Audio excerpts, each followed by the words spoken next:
Trying to keep your car straight? Are you being chased? Well, if so, you need to watch this informative video where we'll show you how to correct your steering, be able to drive straight, and maybe stay away from the law. So come along and watch Klepsgarage as we straighten out a Lincoln.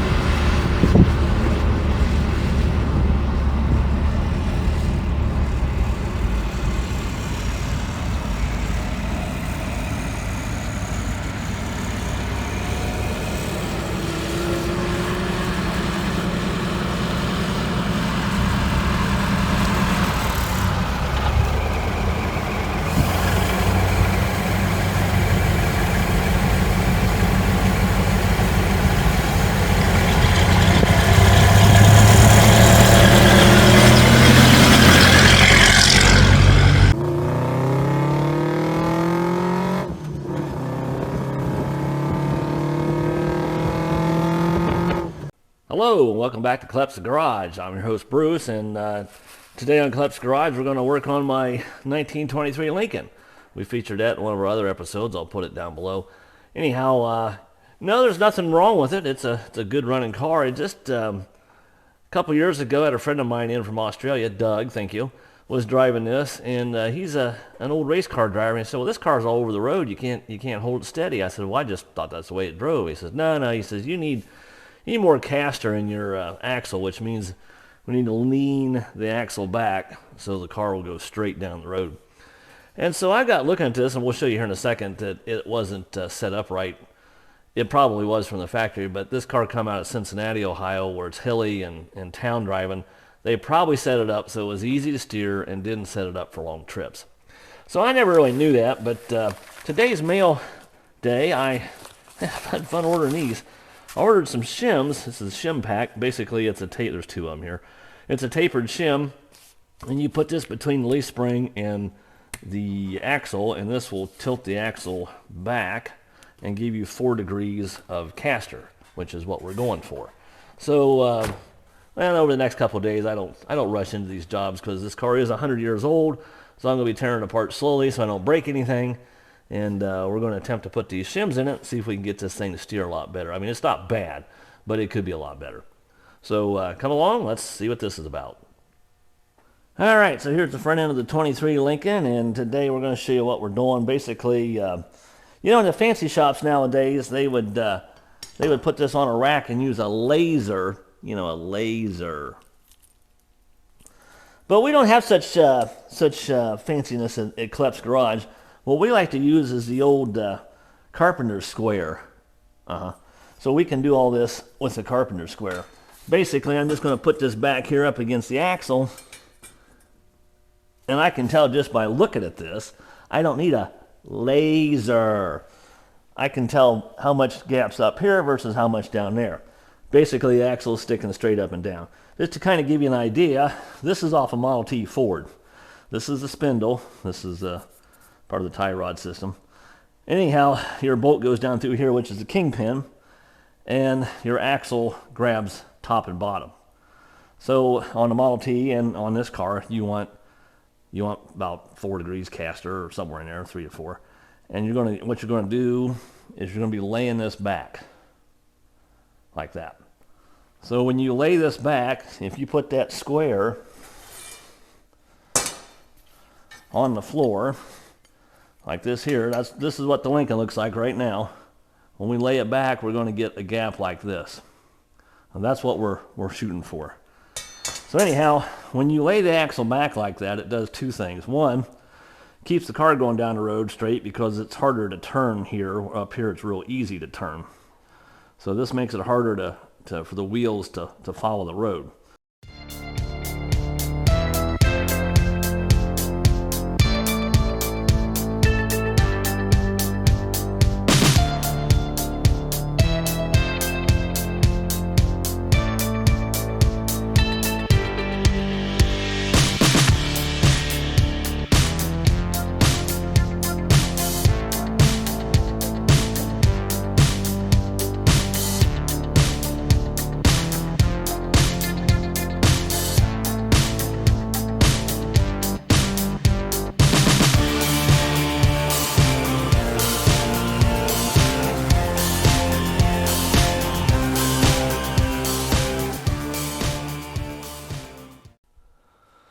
But one thing you're probably noticing right now, if you're looking at this, it looks like the, well, that's kind of hard to do.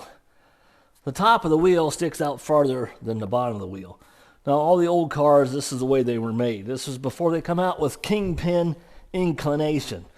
Kingpin inclination. So this car and most other early cars, this is your kingpin. This is your spindle. So right now it's sitting here straight up and down.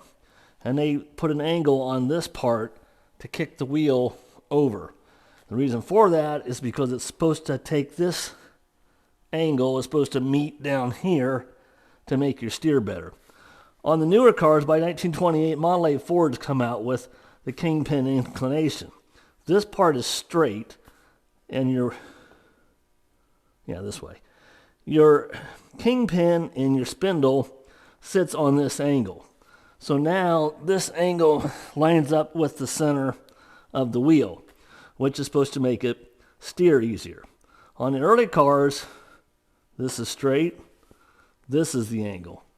And that's before they learned about kingpin inclination, which is a fancy word for putting this on this angle here. So we can't do anything with this. This is also known as the camber. This is non-adjustable. Can't do nothing with that. But what we're going to do is we're going to take that kingpin and we're going to lay it back this way. This is caster. We're going to give it 4 degrees. I think it's negative caster because this would be positive. So 4 degrees negative caster. That's what we're trying to accomplish. So now I'll show you how we're going to tear it apart, I think. Alright, we're underneath the car now, and I can show you the bolts that we're taking off. So what I'm going to be doing is loosening this nut, and there's 2 back here, and I think this is all one piece. This is going to release this axle from this set of springs. So there's one on both sides. You can kind of see that one.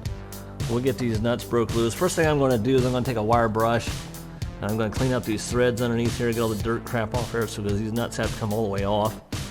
Then we're going to break these loose easily.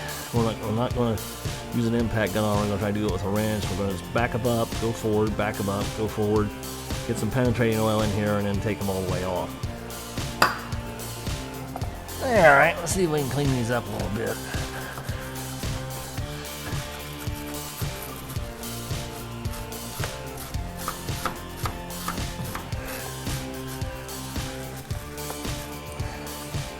So I got out my little plumber's wire brush. This is actually for cleaning copper pipe, but I use it for everything but that.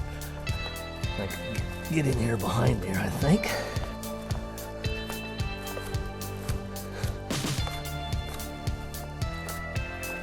A little bit of dirt right there.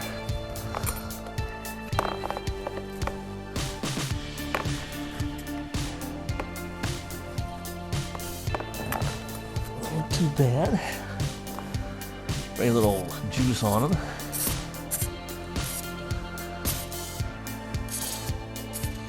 Okay. Let that play around a little bit. Now, just for fun, we're going to stick a wrench on here and see if we can break them loose. I've already looked these over. It's a 15/16 wrench it goes on here. See, I'm right away, aren't I? Well, we'll just move you over here a little bit. Oh yeah. Yeah, this is gonna work. I think we can get her. Easy peasy, lemon squeezy.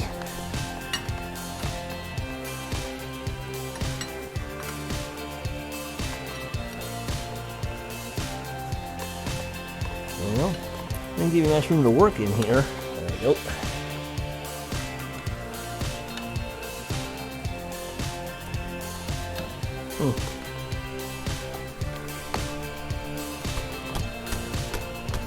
We'll make sure you get your wrench all the way on there. Okay, this is a little tighter. It broke loose though. There it goes. This is some pretty good stuff. I get this at the parts store. It seems to work really good. Got a good smell to it too. Some of these things you got, man, they don't smell good at all. They can't work, right? They don't smell good. I don't know how they work. Oh yeah, I can about take these off of my fingers now. So this is what we're going to do with all of them. We'll go around and get that, and I won't bore you with all this, and we'll get some of this tore off. Get ready to drop the axle. So we're on the back side of the driver's side. I want to see if I can get these broke loose. This one has a shock arm mounted to it. This is there's a shock absorber on the side, and this is the arm that comes down to it. So we're going to be having to take that off too. I might not pay it, I'm afraid of. Oh, I can get it in there. Except I got the wrong side on there. Yep. Let's try this again, shall we? Don't give me much room to work here. It should be a lot better to do this with a box in than an open one. Sorry, hit the camera. Not much room to work here. Alright, we'll try this one. Oh yeah, that's going to go.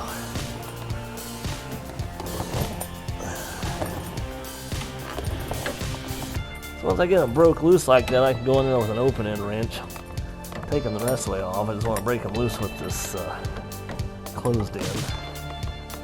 Well, this is just so much fun. Come on out there. Come on. Come on. You can do it. You got in there. Gotta come out of there. Don't have the nut down. There we go. I suppose I can get on this one. Man. Sure made this close.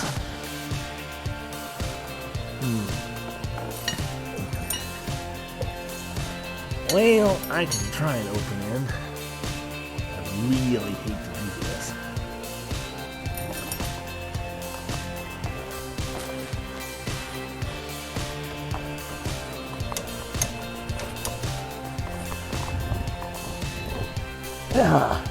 Hey, not too shabby. Probably because I already broke this one loose. That took some of the tension off this side. So, I don't like using an open end on trying to break something loose, but this time I lucked out. So, went ahead and got the nuts off the U-bolts there. Got the axle dropped down away from the springs. You can see this here. But, so there you can see it's not touching anything anymore. The whole axle's dropped down. So these shims are going to go right in there like that. And we're going to take this bolt out that's right here because this has to be, this has to go in here like that. And the bolt has to stick through here to fit down in that little hole that's in there. And I got to look at this, and this has been peened over. So I'm going to have to grind that off to get that bolt out. So what I'm going to end up doing is getting a new bolt, and then I can put this back together.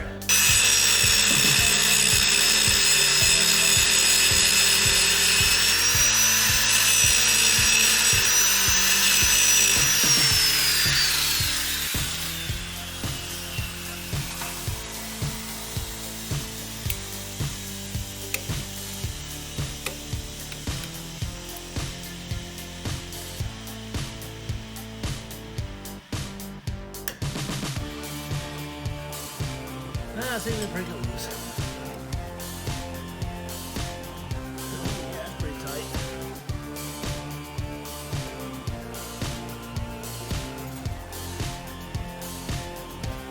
We'll do the old wrench trick.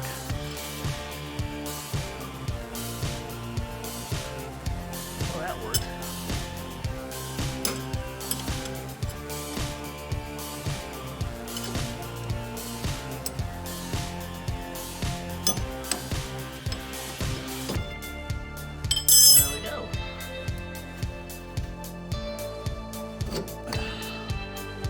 About like that.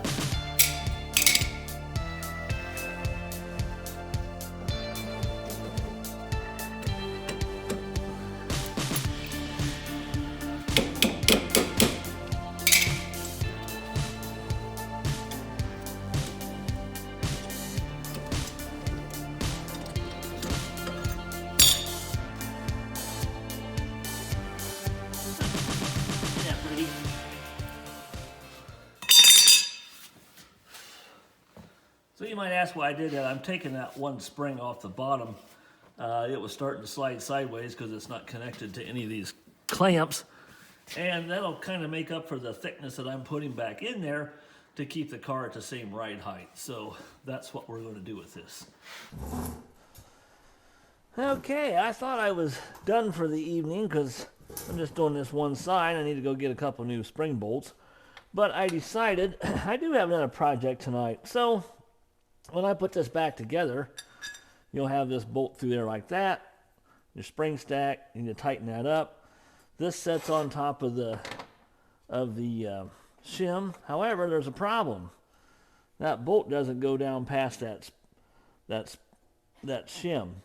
And that is a problem because this is made to stick down into the axle so that if you, well, this don't have front wheel drive brakes, but if you stop real fast or take off, that keeps the axle from sliding because this bolt sticks down to the axle. So we may have to modify, my favorite word.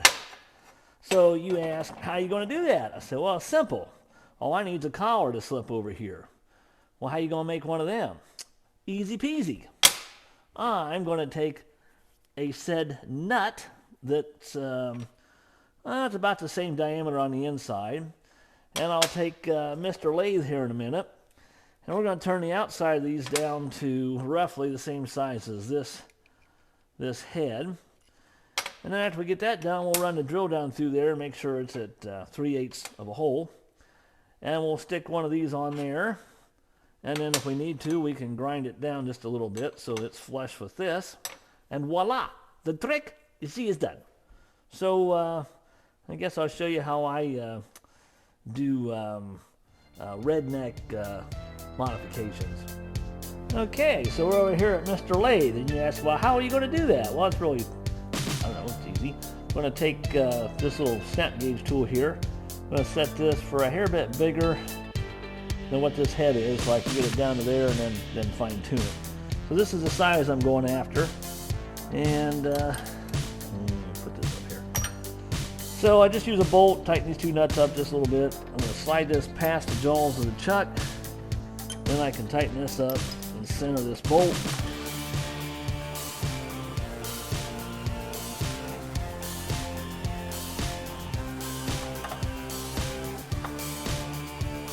Like that. We'll run this in a little bit.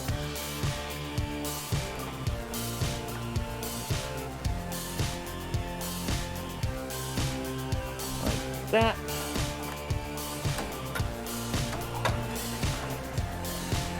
All right, we'll make a couple of passes.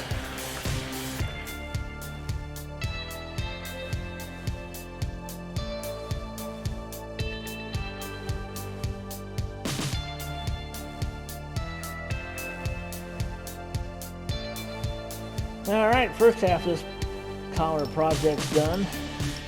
And get this out of here without burning myself. So there's the outside. I think you can see that. There's the outside turned down. And we made it so it fits in these holes, like thus. And yes, I did check both of them. They do fit. Now I've got to take these off. I'm going to drill out the inside to fit the original bolt better. So we'll shut everything off here and go back over to Mr. Drill Press. Mr. Lathe worked fine, by the way.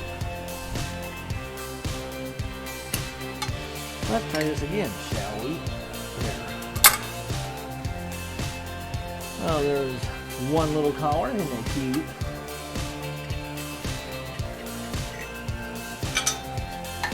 Two collars.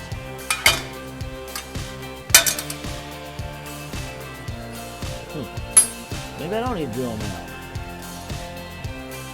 Just a little. So I went a size under 3/8, thought maybe that would be the right size. I'm going to go up to 3/8. Why don't that go back in there? There are those drill bits never go back where you found it at.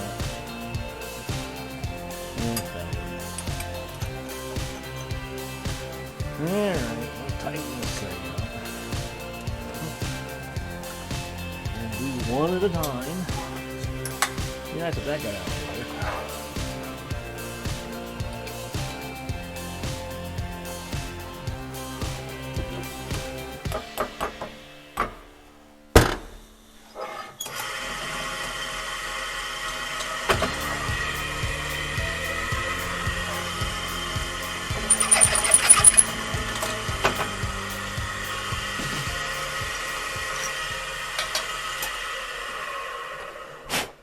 one. All right, that didn't take too long. That actually worked out pretty nice. Got a nice little collar there. Still got little threads on the inside, which you'll see why I want these threads. So it fits on the spring bolt fine. We can put it down through here. This will get us past. This will kind of simulate it. This will get us past the spring. But there's one more trick I'm going to have to do here. So I'll put these down on here on a flat surface. This is representing the axle, and here is the spring. If I get the camera down here and look, it's a little bit sticking up. So I actually need to grind this down on a taper. And you say, well, how are you going to do that? Well, I'll show you. First of all, we put this back together on here. And we tighten this up again. And I left my vice grips over there. I'm going to take this over to the bench sander. I'm just going to lightly give it a little angle. Do it by eyeball. And done this before. Should work. We'll see. Let me do a before and after shot here. So there you can see how much I need to take off, which is not much, but it is on an angle. So I'm going to try to replicate that angle with my eyeball and a grinder.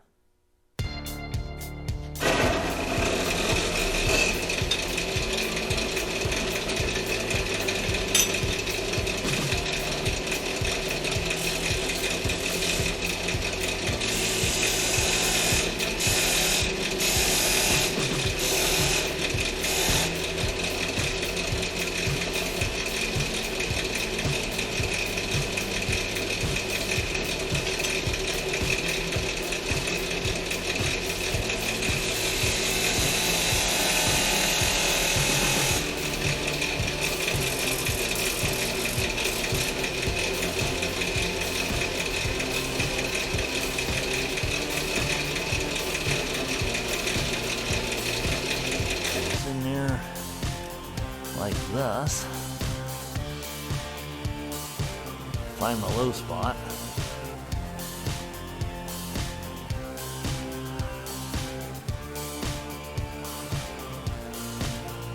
About like that.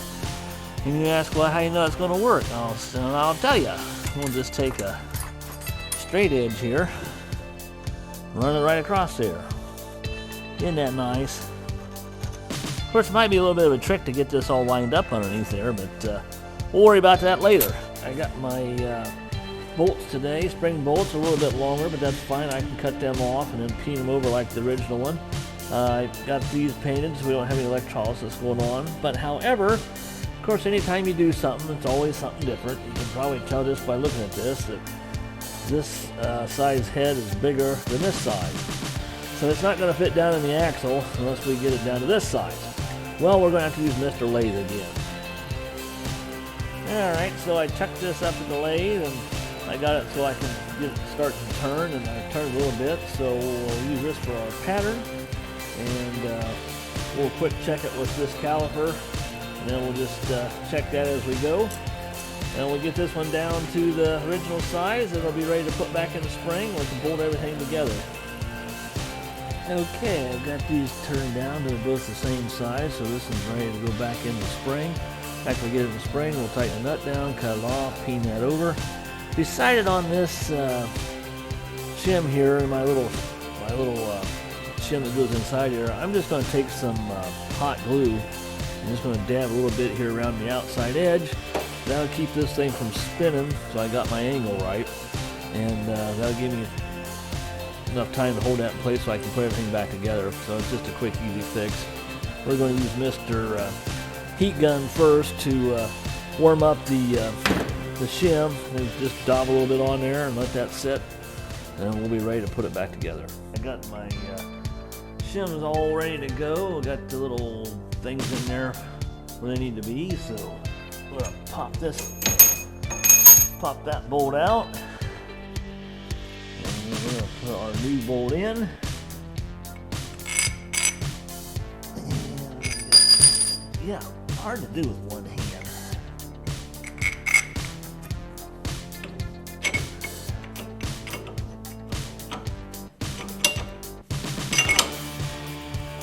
on there like thus.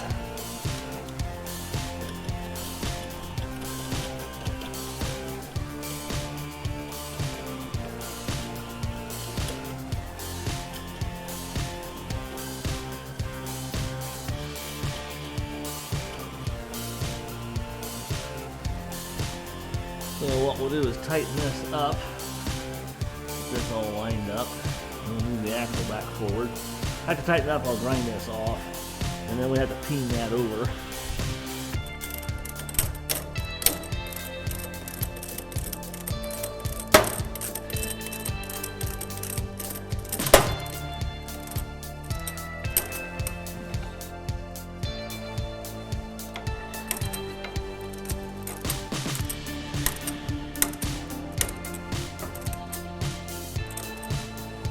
Guess I forgot to mention you need to put the thick part of the shim back here and the tiny part of the shim up here.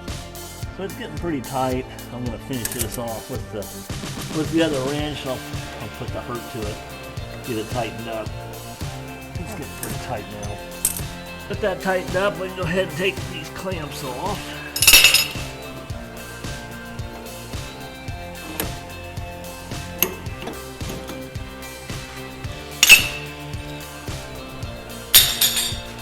Now we can get the grinder in there.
There, about like that. Decided to peen it over while it was still hot. Makes it a little easier. It's kind of like doing a rivet. And of course, my 20-ton bottle jack's out in the trailer. And since it's winter time, of course, the lock is frozen. So I'll just use Mr. Floor Jack here. Oh, sorry about that. Look how easy that was.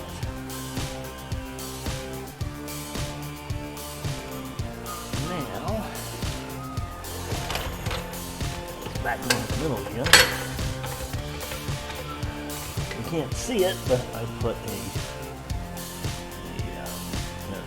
I put a stand on the driver's side, so I already have that all lined up. So this side, I'm just working on this side. Wasn't that pretty smart? You're a pretty smart fella. Now if I can just see the damn thing. Well, what do you know? Went right in there. How about that? Alright, got that peened over. Time to put this back on. I did wire brush off the threads. I'm going to leave some of the dirt on there because it kind of matches the car. I don't want it to look too good. About like that. I ran all the parts through a parts washer, just kind of get the grease off them. I'm not going to paint these because I want them to look like the rest of the car.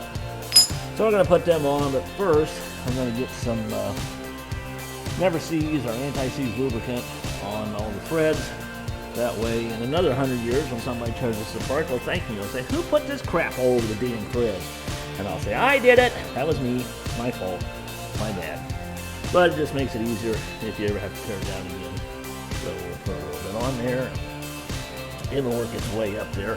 This stuff gets all over everything. That's the reason why I'm wearing gloves. I don't care how you do this. There's just no way not to get it all over you. Anyhow, it doesn't take a lot. Got the passenger side snugged up, all I'm doing is going around and putting the nuts on there. It never sees, just snugging them up. I'm gonna go around here to the driver's side now and get them snugged up, then we'll put the hurt to them, torque them down. We should be done. So you can't even see that those shims are even in there, which is kind of the idea, so people don't really know what you did. Anyhow, we'll get this buttoned up and get it down on the ground, go for a drive. All right, so the project's done. All I gotta do is lower it back down, but before I do that, I wanted to show you what we did here. Lay that axle back. Of course, again, your caster camber is fixed. So anyhow, I'm gonna rotate the wheel to the left, and you'll see it kind of fall over. Then I'm going to rotate it to the right, and you'll notice how this is leaning in. When I rotate it to the right, this is actually going to straighten out. And I'll tell you why it does that, but let's watch it first.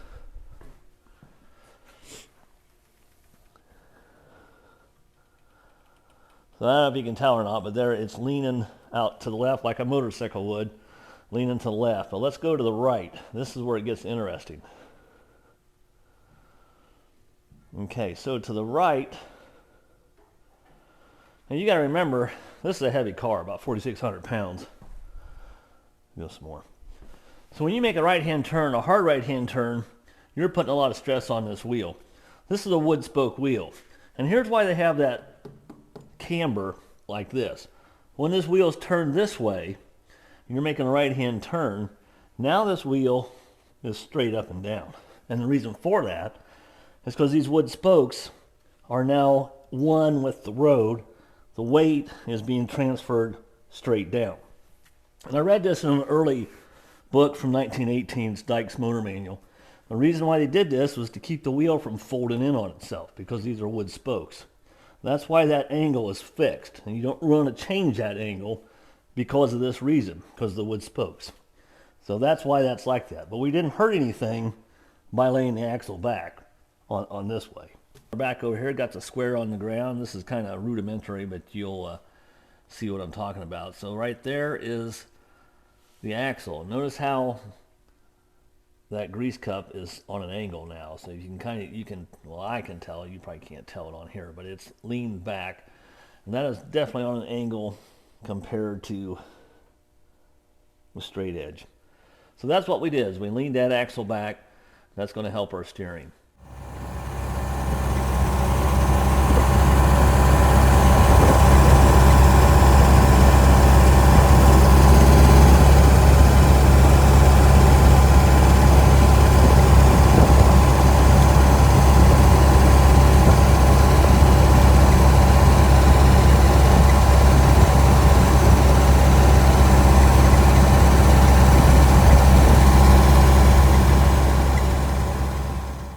Okay, so successful test. Drove this thing around my big block, went around the curves, let go of the steering wheel. 100% improvement, much better, stays right where you want it to go.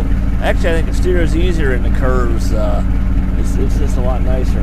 Might ask why I'm sitting here. All the heat's coming off the motor. It's 37 degrees out here this morning. It's a little bit chilly, and well, the heater don't work very good in this car. Come to think of it, they don't have a heater. Oh well, I could have put the side curtains on, but yeah. Till next time, drive them if you got them. I do.